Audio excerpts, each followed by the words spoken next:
भाइयों, जन्माष्टमी कब मनाई जाए इस विषय में भी संशय पैदा हुआ है लोगों के बीच में। 18 अगस्त को मनाई जाए या 19 अगस्त को मनाई जाए, इस पर संशय है लोगों को। 18 अगस्त दिन गुरुवार, सप्तमी तिथि रहेगी रात में 9:22 तक, उसके बाद अष्टमी लगेगी। 19 तारीख शुक्रवार को अष्टमी तिथि रात में 11 बजे तक रहेगी। भाइयों, भगवान श्री कृष्ण का जन्म भाद्रपद मास कृष्ण पक्ष अष्टमी को हुआ था।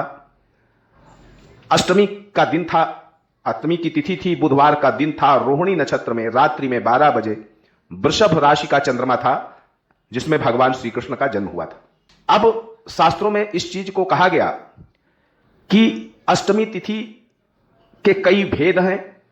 जो जन्म मतलब प्रातःकालीन उदय से जो अष्टमी तिथि रहती है वो शुद्धा तिथि कही जाती है, और कुछ स्थितियां ऐसी बनती हैं कि अष्टमी तिथि सप्तमी तिथि से विद्या होती है, जैसे 18 तारीख को है, पहले सप्तमी है फिर अष्टमी है, और रात में 12 बजे अष्टमी तिथि 18 तारीख को ही पड़ रही है, लेकिन यह सप्तमी से जुड़ी हुई है।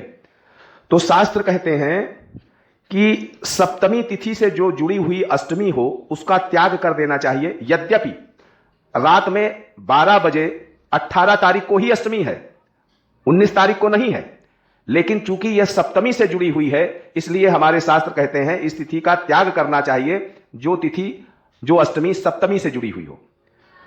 नवमी से जुड़ी हुई अष्टमी हम लोगों को ग्रहण करना चाहिए, ऐसा हमारे शास्त्रों का निर्देश है। तो इस आधार पर 19 तारीख को वृषभ राशि का चंद्रमा भी रहेगा, जो भगवान श्री कृष्ण के जन्म के समय था। वृषभ राशि का चंद्रमा 19 तारीख को रहेगा।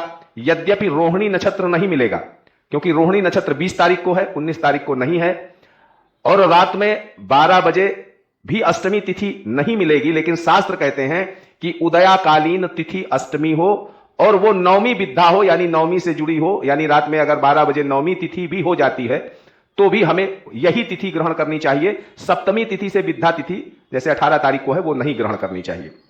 बहनों भाइयों, ये अष्टमी का व्रत, जन्माष्टमी का व्रत, ये सभी को करना चाहिए। इसको बच्चे भी करें, कुमार अवस्था वाले भी करें, युवा भी करें और वृद्ध करें। ये सभी नर और नारियों के करने योग्य व्रत होता है और ये आवश्यक व्रत माना जाता है।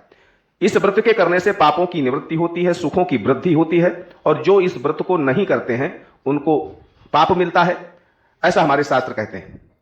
शास्त्र यह भी कहते हैं कि अष्टमी के दिन व्रत रहें और नवमी के तिथि में इसका व्रत का पारण करें तो यह व्रत पूर्ण होता है। इसलिए आप सभी से शास्त्रोक्त प्रमाण देते हुए मैं ये कह रहा हूं कि आप जन्माष्टमी का व्रत 19 तारीख को ही मनाएं, जो शास्त्र सम्मत है और आपके लिए कल्याणकारी है। जय माता दी।